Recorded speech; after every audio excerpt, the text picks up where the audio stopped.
Thank you. As a city, we have been through a lot together since I became your mayor, and through it all, I've asked that we have grace and patience with one another. I feel the pain and the anger from the atrocious murder of George Floyd by rogue police in Minneapolis this week and throughout our nation's history. I'm angry and I'm heartbroken with you, but violence, looting, and destruction of property is only causing more pain. What's happening on our streets right now is not justice. Today, Salt Lake City wanted to give people the space they needed to express the anger and hurt and frustration felt by so many in our community. The right to protest is legitimate and it is critical to democracy. Hundreds, perhaps thousands of people in Salt Lake City did just that today, peacefully protest. We join with those who demand change and are ready to work together. The unfortunate choice of some to inflict destruction and chaos does nothing to right past wrongs or rebuild a system that is unjust. Salt Lake City Police made a calculated decision today to allow protest, vandalism, and even the loss of a police vehicle instead of ratcheting up the likelihood of a violent confrontation with aggressive police action as we've seen across the country. Salt Lake City Police are extensively trained in de-escalation, and their restraint today, even right now, is evidence of that. As we've seen in cities across the country, these protests have drawn some individuals that are less interested in racial justice than they are in wanton destruction. This is not acceptable, and it undermines the message these peaceful demonstrators marched for today.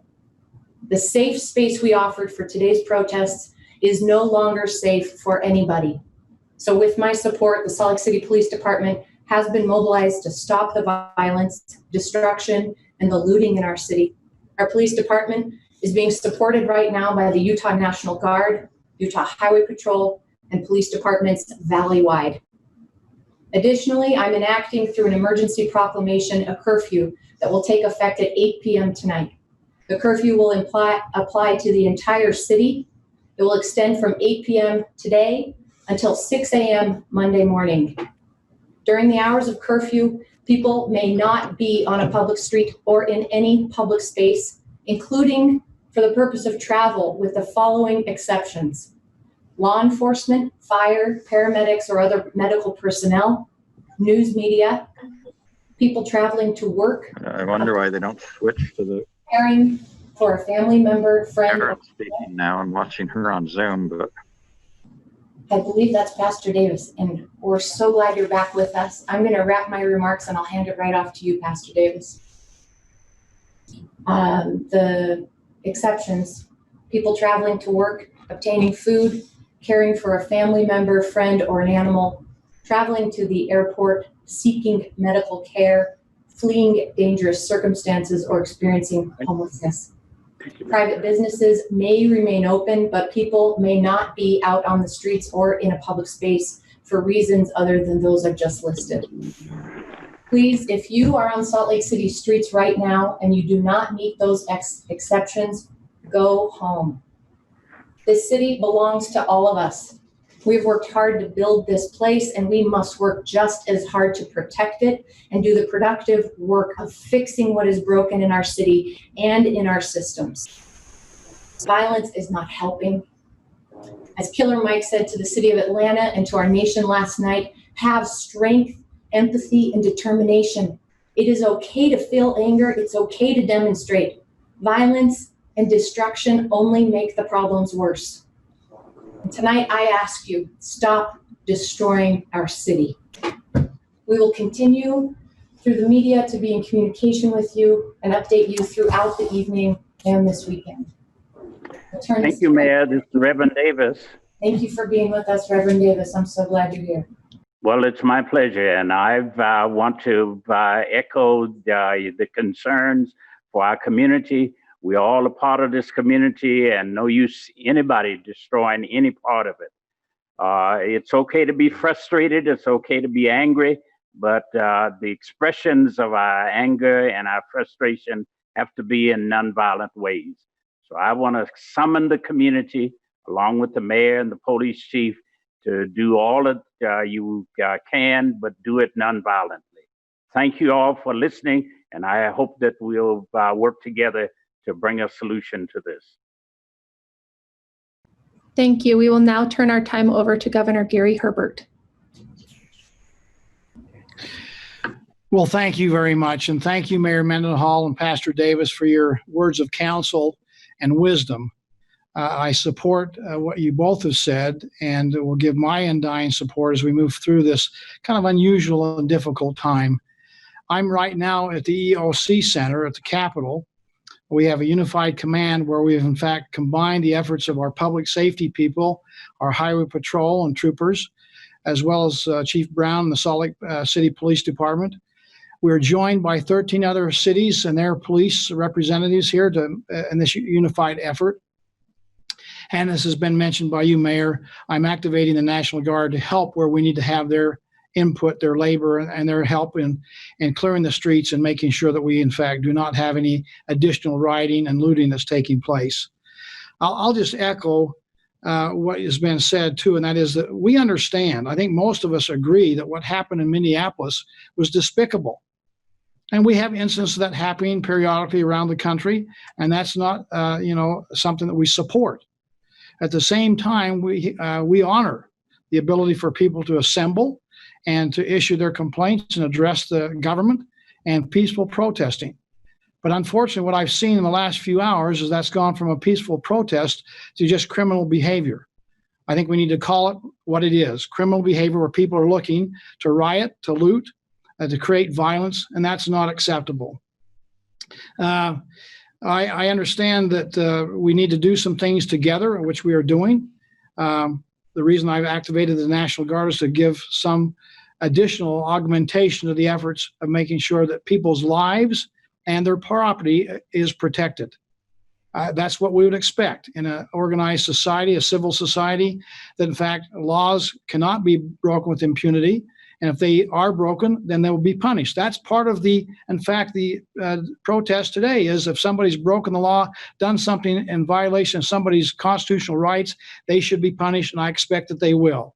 But it cuts both ways. So we're going to make no mistake that we'll do whatever is necessary to restore order to our state, to our capital city here, Salt Lake. Mayor Mendenhall has my 100% full support to do what we need to do to, in fact, restore order here in our capital city. And I would say that's the truth throughout the state. We have other cities that have maybe smaller protests, but we're concerned about anything that becomes less than peaceful. We'll be there to help our other cities too. So let me just conclude by saying I would hope all of us, as we understand the issues at hand, will stand tall for civil rights. If there's bigotry, if there's racism, that should not be tolerated. We live in a state that leads the nation when it comes to volunteerism, charitable giving, helping neighbors, helping people we don't even sometimes know because we care about them as children of God, neighbors that we don't know, but we want to make sure that their lives are better. That's unique in Utah compared to many places in the world today. What we see today is not typical Utah behavior. So let's make sure that we do our part to restore order and to make this a day that we won't look back with some embarrassment and be ashamed of what's taken place. We're better than that here in Utah. So again, thank you, Mayor Mendenhall, for your leadership. We support you. We back what you're doing. And certainly the 8 p.m. curfew through Monday, we support and we'll help you enforce it. Thank you, Governor. This is Chief Mike Brown. Today has been a very hard day. It breaks my heart to watch what is happening here in Salt Lake City. We want to thank those who came to peacefully protest. And I'm asking, in fact, I'm pleading with you to clear the city. I'm calling for a stop of violence and property damage. This is uncalled for. It doesn't further the message. We will be enacting a curfew from 8 p.m. tonight through Monday at 6 a.m. in the morning. We have a unified command with federal, state, and local personnel, and we intend to be on the street. We will enforce the laws and this curfew. We have put resources downtown to prevent looting and violence. All available officers in the Valley have responded to Salt Lake City and are being implemented into this plan. we will be enforcing this curfew and working to stabilize the infrastructure. Make no mistake, and I echo what the governor said, we will prosecute those that are committing these crimes.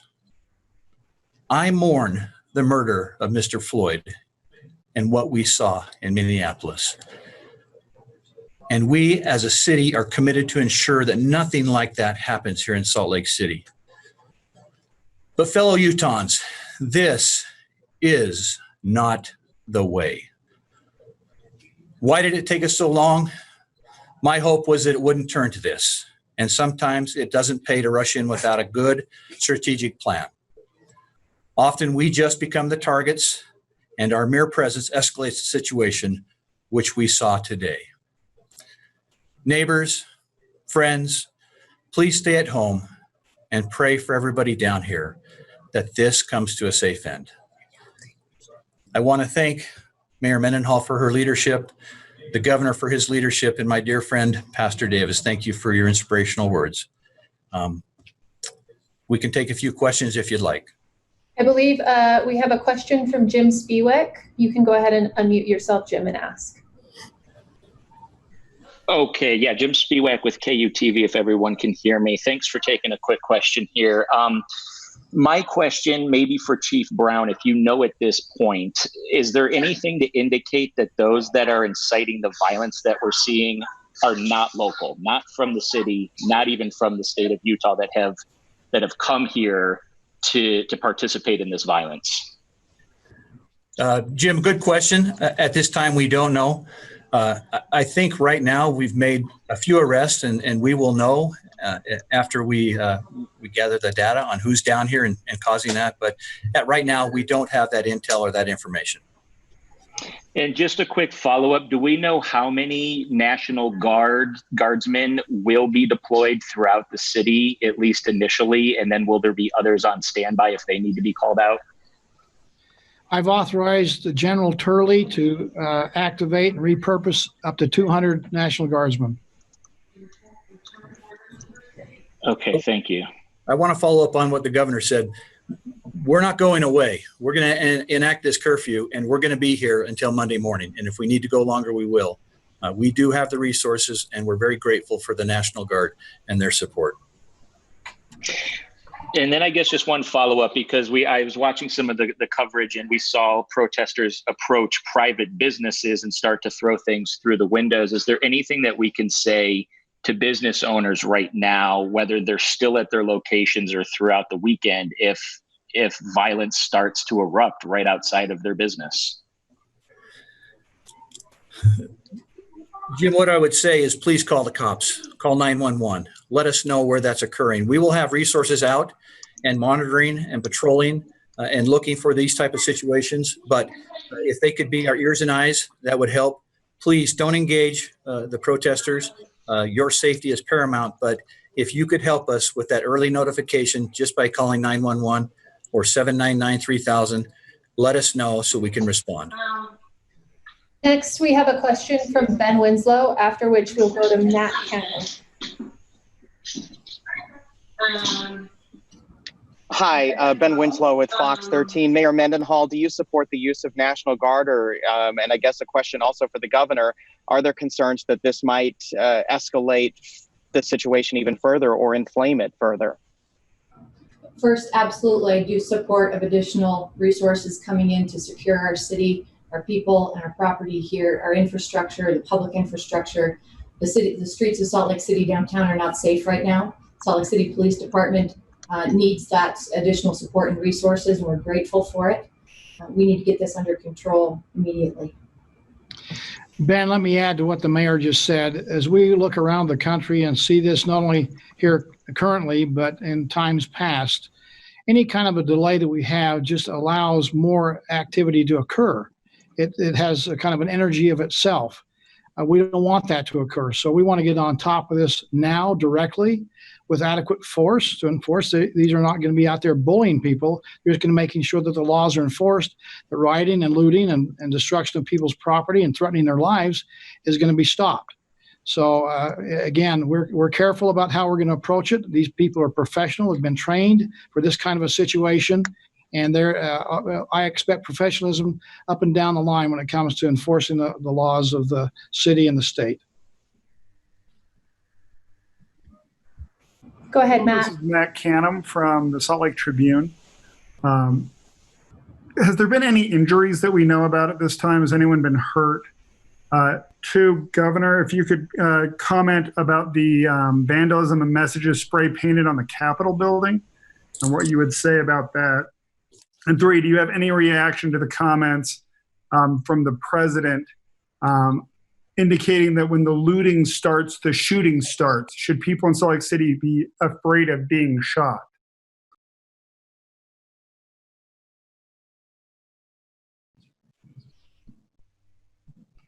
Matt, I don't know who's direct the question again. What did you want me to answer? This is the governor.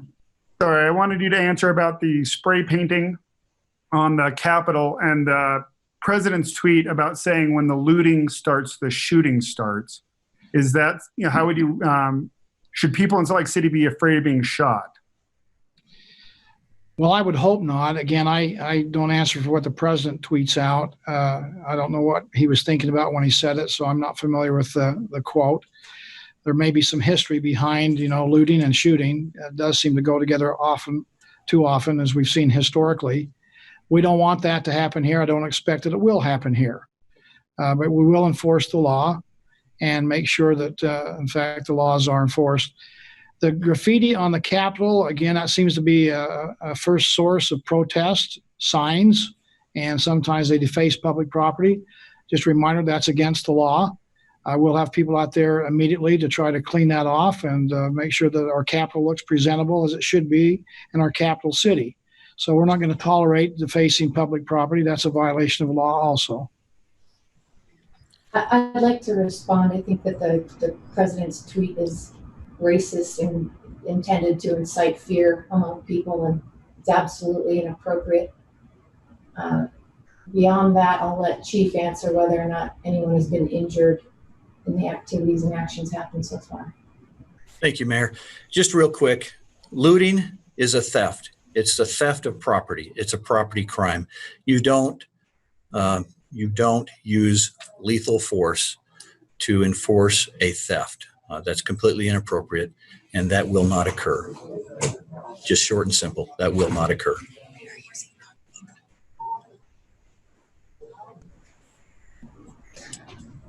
Thank you very much, everyone. I think we're going to wrap here. If you have additional questions, please reach out. We'll try to answer them as best we can. And as Mayor Mendenhall said, we will continue to update you as the situation progresses. Thank you.